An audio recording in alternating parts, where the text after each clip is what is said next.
Finally, you want to start a gym. Rent a space, buy some equipment, put up a sign, and watch members sign up every January, while the monthly dues roll in automatically, whether they show up or not. It sounds like one of the simplest recurring revenue businesses anyone could start. The global fitness industry was valued at $131.31 billion in 2025, projected to reach nearly $300 billion by 2034. In the U.S. alone, over 100,000 gyms generate $47 billion a year. But here's the twist almost nobody outside the industry knows. The most successful gym chain in America built its entire business model on a bet that most of its own paying customers would never show up at one real Planet Fitness location. With 6,000 members in space for only 300 people, roughly half of those members never used their membership even once. That gap between a business that profits from people not using it and a business that has to survive the ones who do is exactly what this video walks through. By the end, you'll know why a gym packed with new January signups can still be losing money by March. The one number, tracked by almost no first-time gym owner, that decides whether your door stays open or closes for good, and why one of America's largest gym chains, with over 400 locations, filed for bankruptcy in a single year, not because members stopped joining, but because of a shock nobody in the industry saw coming. Before you sign a lease, understand this. A gym is not, fundamentally, a fitness business. That sounds strange, since the entire product is exercise equipment, so stay with it. What you're actually selling is a door, access, always available whether it gets used tonight or not. The guarantee that a treadmill and a locker room will be there at 5 a.m. and at 11 p.m. every single day, regardless of how many other members also hold a key to that same door. The equipment? It's just what fills the space behind it. Every dollar you spend either keeps that door open, reliably, or quietly threatens to close it. Let's talk about what it costs. Just to exist, a small, lean gym can open for as little as $50,000 to $150,000, covering lease deposit, basic build-out, starter equipment, licensing, and a few months of working capital. That sounds approachable, but a genuine full-service commercial facility? It runs a different number. That alone. Flooring, electrical upgrades, HVAC, ADA-compliant accessibility work typically costs $30 to $200 per square foot. For a modest 5,000 square foot facility, that's $150,000 to $1,000 before a single piece of equipment arrives. Then the equipment itself, commercial-grade machines, rated for constant daily use, run $25,000 to $100,000 for a basic setup and can exceed $500,000 for a fully equipped large facility. Add general liability insurance, non-negotiable the moment a stranger can drop a barbell on their foot in your building, running several hundred to a few $1,000s a year. Add business licensing, health and safety inspections, and, in many states, specific health club service regulations requiring bonding to protect prepaid membership fees if the gym closes mid-contract. Skip that bonding requirement where it's mandated,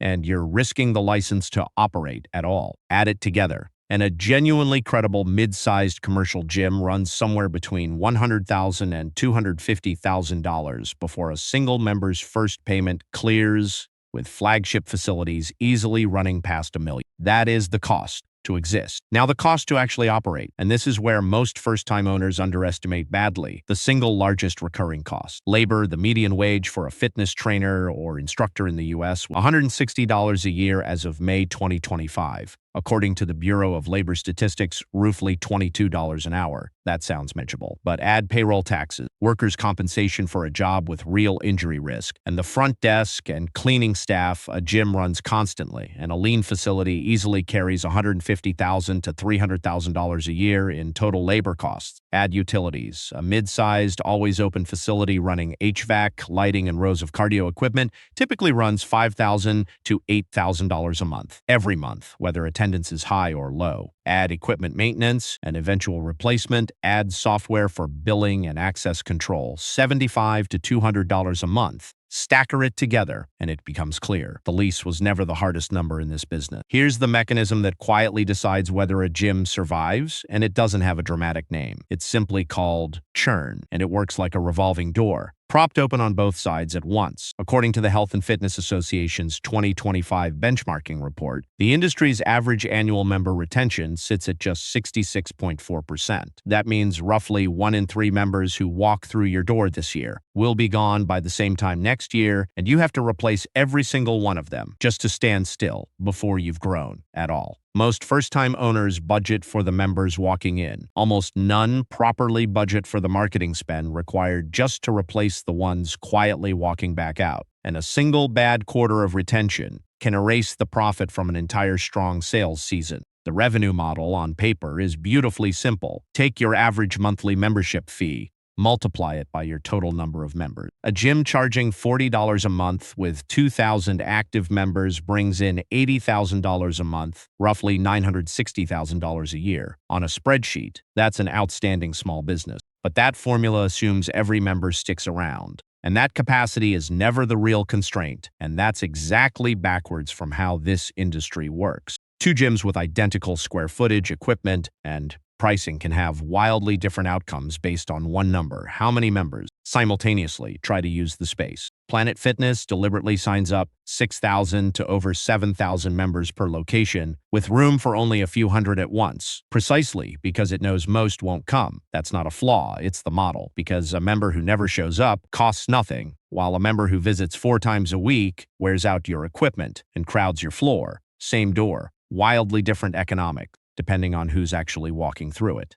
In June 2020, 24 Hour Fitness filed for Chapter 11 bankruptcy, citing what its CEO called the devastating effects of the coronavirus pandemic. The chain permanently closed more than 100 of its roughly 430 U.S. locations, emerging by December 2020 with under 300 clubs remaining and $1.2 billion of debt eliminated. This wasn't bad management. It was a business built entirely around people physically walking through a door, hit by a forced closure that made walking through any door illegal for months. Gold's Gym filed its own Chapter 11 the same year, shuttering 32 locations. Industry-wide, roughly 17% of U.S. gyms closed permanently during the pandemic. The lesson? A business whose entire product depends on foot traffic carries a vulnerability no amount of good management can fully insure against. Then there's Planet Fitness itself. Proof the opposite strategy works at scale. With roughly 20 million members across more than 2,575 locations, it posted $1.1 billion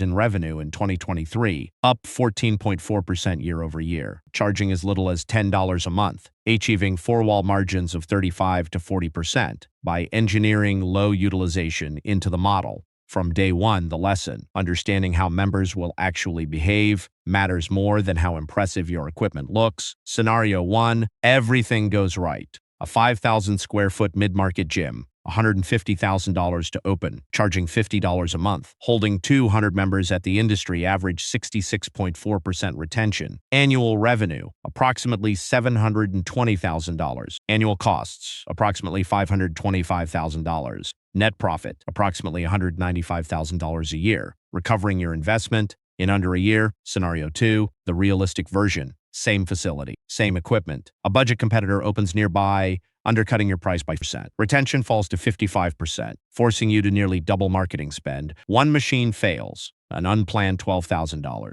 Insurance renews 20% higher. After a minor injury claim, annual revenue, approximately $610,000. Annual costs, approximately $615,000. Net loss, approximately $5,000. The difference? $200,000. Same building, same equipment, same price. Only one thing changed: retention. In 1992, Michael Grondal and his brother Mark opened a single gym in Dover, New Hampshire, at a time when the industry chased serious bodybuilders and charged accordingly. They noticed something nobody else had priced for. Most Americans weren't intimidated gym rats. They were people who felt judged by traditional gyms and simply stayed away entirely. So instead of building for the 20% who'd grind through a serious workout daily, they built for everyone else: low pressure, low cost. A door you could walk through occasionally, or pay for, and never open, without embarrassment. Either way, they dropped the price to $10 a month, banned the grunting, banned the dropped weights, and named the whole philosophy the judgment-free zone. That single insight, that a gym's real customer is often the person who barely uses it, became Planet Fitness. From one New Hampshire location to one of the largest fitness franchises in the country. By understanding exactly what its own product actually was, step back for a second. The equipment is just the equipment. Anyone can buy a treadmill, bolt down a squat rack, rack and put up a sign. None of that is the business. The business is understanding exactly who's walking through your door, how often, and whether your costs can survive a year where the answer changes. Right now, somewhere, there's a gym with a packed parking lot every January, a hallway lined with brand new machines, and an owner who has no idea that 2/3 of last year's new members already quietly stopped coming back. Their key fobs sitting untouched in a drawer, still billing every single month.